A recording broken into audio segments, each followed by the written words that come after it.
Here again in front of Wimbledon gates with Steve Flink of tennischannel.com.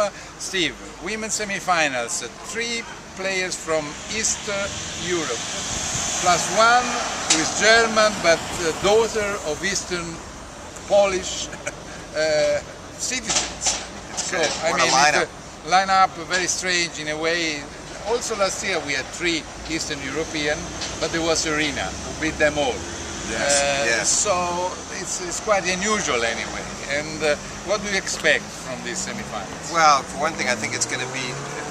I think these semi-finals will be a lot more compelling than what we saw a year ago. We've got Maria Sharapova who's trying to win her first major since the 2008 Australian Open, and she's the clear favorite right now, playing against the wild card Lisicki, who came off a very good win over Bartoli. I thought it was a well-played quarterfinal. Bartoli looked tired at the end of it. On the other hand, Lisicki acquitted herself well.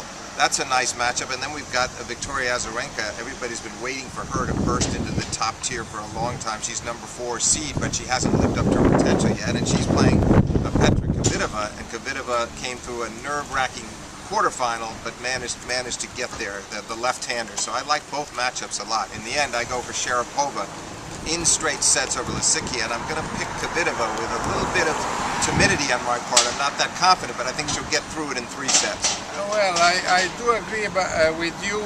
Kvitova, my only worry is that she has a little problem in the right leg.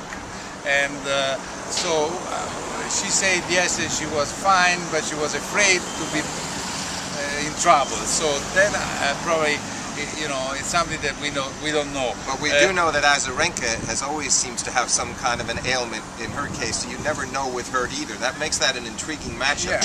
Azarenka's always had problems with illnesses and injuries, and there's an unpredictability about her state of mind and the state of her body. So I hope they're both fit and ready to go tomorrow. Me too, because Kvitova said last year after she won, she was in the semi-final. I mean, she was in the semi-final.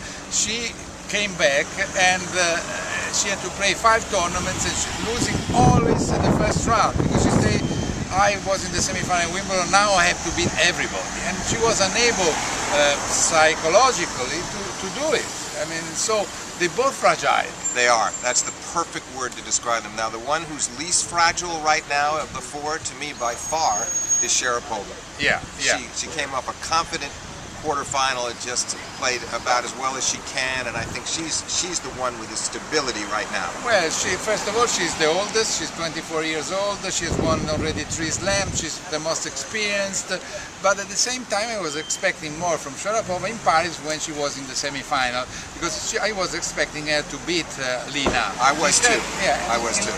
Instead, she lost and she made 10 double faults. Yes, in the wind. It was very windy and it was clay. And let's face it, you know, her mobility is her biggest problem, and her footwork on the clay can be a little suspect. And I do believe she's a lot happier here on the grass courts of Wimbledon. Yeah, me too. She won it when she was 18 or something like that. So. Back in 04, yeah. Yeah, many years ago. But she's still young, as we are, of course. As you can see, we are both very young. True, Steve? Absolutely correct. Okay, bye-bye.